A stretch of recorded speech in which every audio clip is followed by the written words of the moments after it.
নমস্কার, welcome to Amazon study. চলে এসেছি চতুর্ভুজের পরিসীমা ও ক্ষেত্রফলে আবার একটি নতুন এপিসোড নিয়ে। আগের এপিসোডে আমি চতুর্ভুজের আয়তক্ষেত্র আর বর্গক্ষেত্র, চতুর্ভুজ বলতে আমরা এই দুটোই বুঝি মেনলি, এগুলোর পরিসীমা সম্পর্কে বিস্তারিত আলোচনা করেছিলাম। পরিসীমা, অর্ধপরিসীমা, সেগুলো দিয়ে পরিসীমা নির্ণয় করা, সেগুলো করেছিলাম। আজকে আমি ক্ষেত্রফল থেকে স্টার্ট করছি। প্রথমে বলছি ক্ষেত্রফল কাকে বলে। কোনো একটি ক্ষেত্র যতটুকু জায়গা দখল করে থাকে তাকে বলে ওই ক্ষেত্রের ক্ষেত্রফল। আয়তক্ষেত্রের ক্ষেত্রে তাহলে ক্ষেত্রফল কি হবে? চারদিকের যে জায়গাটা রয়েছে তার মানে দৈর্ঘ্য গুণ প্রস্থ। তাহলে লিখছি আয়তক্ষেত্রের ক্ষেত্রফল সমান সমান দৈর্ঘ্য গুণ প্রস্থ। এবার যদি কখনো আয়তক্ষেত্রের প্রস্থ দেওয়া থাকে তাহলে কিন্তু আমরা ক্ষেত্রফলকে যদি দৈর্ঘ্য দিয়ে ভাগ করি খুব সহজে আয়তক্ষেত্রের প্রস্থ বের করতে পারবো। তাহলে কি লিখছি? আয়তক্ষেত্রের প্রস্থ সমান সমান ক্ষেত্রফল ভাগ দৈর্ঘ্য।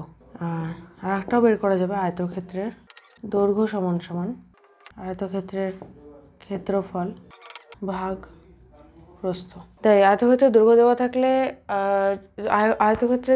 থাকলে আর ক্ষেত্রফল দেওয়া থাকলে আমরা প্রস্থ যেমন বের করতে পারবো, তেমনি আয়তক্ষেত্রের প্রস্থ এবং ক্ষেত্রফল দেওয়া থাকলে আয়তক্ষেত্রের দৈর্ঘ্য নির্ণয় করতে পারবো। এবার চলে যাচ্ছি 126 পৃষ্ঠার অঙ্কে। আর অঙ্ক শুরু করার আগে বলে নিচ্ছি, এই অঙ্কগুলো আমি পশ্চিমবঙ্গ প্রাথমিক শিক্ষা পর্ষদ প্রণীত পঞ্চম শ্রেণীর আমার গণিত অঙ্ক বইয়ের চতুর্ভুজের পরিসীমা ক্ষেত্রফলের অঙ্ক থেকে করাচ্ছি। পৃষ্ঠা 126-এর অঙ্কগুলোতে চলে যাচ্ছে। এখানে কোনোটাতে দৈর্ঘ্য দেওয়া রয়েছে, কোনোটাতে প্রস্থ দেওয়া রয়েছে, কোনোটাতে ক্ষেত্রফল দেওয়া রয়েছে। সেটা থেকে যেটা দেওয়া নেই সেটা বের করতে হবে এই ফর্মুলাগুলোকে কাজে লাগিয়ে। দৈর্ঘ্য 50 মিটার, প্রস্থ দেওয়া রয়েছে 20 মিটার। তাহলে ক্ষেত্রফল কী হবে? দৈর্ঘ্য গুণ প্রস্থ। 50 গুণ 20 করলে কী হবে? 1000 বর্গ মিটার। যেহেতু 2 মিটার আছে, 2 মিটার গুণ হচ্ছে, তাই বর্গ মিটার। এবার হলো প্রস্থ দেওয়া রয়েছে 30 সেন্টিমিটার আর ক্ষেত্রফল দেওয়া রয়েছে 1200 বর্গ সেমি। এবার এই 1200 বর্গ সেমিকে যদি 30 সেন্টিমিটার দিয়ে ভাগ করি তাহলে পাবো কি? 40 সেন্টিমিটার, যেটা হলো আয়তক্ষেত্রের দৈর্ঘ্য। মুখোমুখি হয়ে যাবে। এবার চলে যাচ্ছি, প্রস্থ দেওয়া রয়েছে 25 মিটার আর দৈর্ঘ্য দেওয়া রয়েছে 40 মিটার। এবার ক্ষেত্রফল তাহলে কী হবে? 40 গুণ 25 মানে 4 25 হলো 100 আর 40 শূন্য মানে 1000 বর্গ মিটার। আবার পরবর্তী অঙ্কটাতে দেওয়া রয়েছে দৈর্ঘ্য 60 মিটার আর ক্ষেত্রফল 1260 বর্গ মিটার। তাহলে প্রস্থ কী হবে? 1260কে যদি 60 দিয়ে ভাগ করি আসবে 21 মিটার। এভাবে অঙ্কগুলো করা যাবে। এবার চলে যাচ্ছে বর্গক্ষেত্রের ক্ষেত্রফলে। কিছুক্ষণ আগেই বললাম আয়তক্ষেত্রের ক্ষেত্রফল সমান সমান হলো দৈর্ঘ্য গুণ প্রস্থ। বর্গক্ষেত্রের ক্ষেত্রে আবার সেটা কি হবে? দৈর্ঘ্য আর প্রস্থ যেহেতু সমান, তাহলে বর্গক্ষেত্রের ক্ষেত্রফল হবে কি? বর্গক্ষেত্রের ক্ষেত্রফল সমান সমান দৈর্ঘ্য গুণ দৈর্ঘ্য, যেহেতু এই ক্ষেত্রে দৈর্ঘ্য আর প্রস্থ সমান। এবার এই ফর্মুলাটিকে কাজে লাগিয়ে আমরা পরবর্তী অঙ্কগুলো করব। তার আগে 126 পৃষ্ঠা দুটো প্রশ্নের অঙ্ক আমি বাদ চলে গেছি, সেই অঙ্কগুলো আগে করিয়ে নিই। এটা আয়তক্ষেত্রের ক্ষেত্রফল নিয়ে অঙ্কটা। আয়তকার খেলার মাঠের দৈর্ঘ্য 50 মিটার, প্রস্থ 30 মিটার, চারিদিকে পাঁচিল দিতে হবে এবং মাঠটি ত্রিপল দিয়ে ঢাকা রাখতে হবে। তাহলে প্রাচীর দিতে হবে মাঠের চারপাশ দিয়ে, তাই পাঁচিলের দৈর্ঘ্য হবে পরিসীমা যেটা হবে আয়তক্ষেত্রের, সেটাই হলো পাঁচিলের দৈর্ঘ্য, যেহেতু পাঁচিলটা চারিদিক দিয়ে দিতে হবে। তার মানে 2 গুণ দৈর্ঘ্য যোগ প্রস্থ।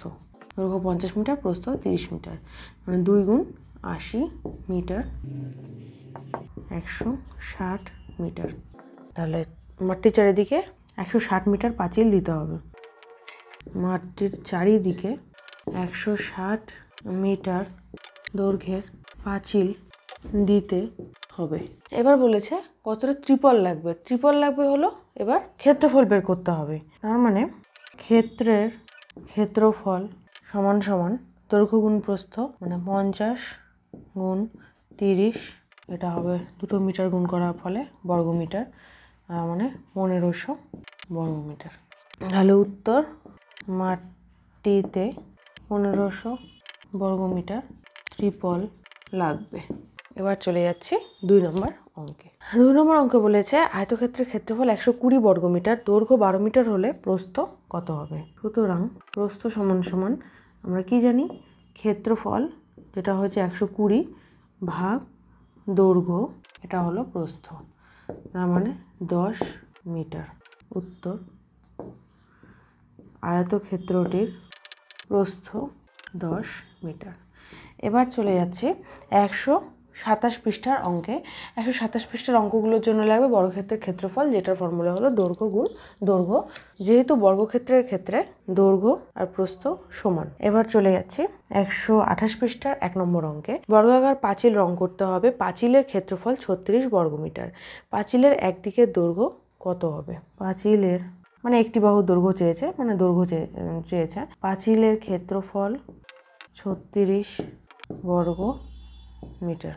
সুতরাং পাঁচিলের একটি বাহুর দৈর্ঘ্য সমান সমান 36 বর্গ মিটারকে আমরা কি লিখতে পারি, 6 মিটার গুণ 6 মিটার। তাহলে একটি বাহুর দৈর্ঘ্য হলো 6 মিটার। যেহেতু বর্গক্ষেত্রে দুটো বাহুর দৈর্ঘ্য সমান হবে, তাই 36কে আমাকে 6 গুণ 6 লিখতে হবে। 4 গুণ 9 বা 9 গুণ 4 লিখলে বা 3 গুণ 12 এগুলো লিখলে হবে না। তাই পাঁচিলের একটি বাহুর দৈর্ঘ্য হলো 6 মিটার। এবার চলে যাচ্ছে যে ছকটা রয়েছে সেই ছকটাতে একটি বাহুর দৈর্ঘ্য আর ক্ষেত্রফল। একটি বাহুর দৈর্ঘ্য প্রথম অঙ্কটার ক্ষেত্রে দেওয়া রয়েছে 4 মিটার। তাহলে ক্ষেত্রফল কি হবে, 4 গুণ 4 মানে 16 বর্গ মিটার। যেহেতু বর্গক্ষেত্র তাই দৈর্ঘ্য প্রস্থ সমান। এবার হলো 81 বর্গ সেমি। তাহলে 81কে আমরা কি লিখতে পারি, 9 গুণ 9, তাহলে 9 সেন্টিমিটার হলো একটি বাহুর দৈর্ঘ্য। আবার একটি বাহুর দৈর্ঘ্য দেওয়া রয়েছে 11 মিটার। 11 গুণ 11 হবে ক্ষেত্রফল, যেটা হবে 121 বর্গ মিটার। 144 বর্গ সেমি। তাহলে 144কে কি লেখা যায়, 12 গুণ 12, তাহলে 12 সেন্টিমিটার হলো একটি বাহুর দৈর্ঘ্য। তাহলে আয়তক্ষেত্রের ক্ষেত্রে ক্ষেত্রফল বের করবো আমরা কি, দৈর্ঘ্য গুণ প্রস্থ। আর বর্গক্ষেত্রের ক্ষেত্রে ক্ষেত্রফল বের করবো দৈর্ঘ্য গুণ দৈর্ঘ্য। এই অঙ্কগুলো, এই ফর্মুলা দিয়ে আমরা সমস্ত আয়তক্ষেত্র বর্গক্ষেত্রের ক্ষেত্রফল অঙ্কগুলো করব, যেগুলো নিয়ে আমরা পরের এপিসোডে আলোচনা করব। আজকের এপিসোডে এই পর্যন্তই। আজকের ভিডিওটি কেমন লাগলো সেটা অবশ্যই কমেন্ট করে জানিও। এরকম ভিডিওর জন্য অবশ্যই চ্যানেলটি লাইক এবং সাবস্ক্রাইব করো। সাথে থাকো, দেখতে থাকো এমন স্টাডি।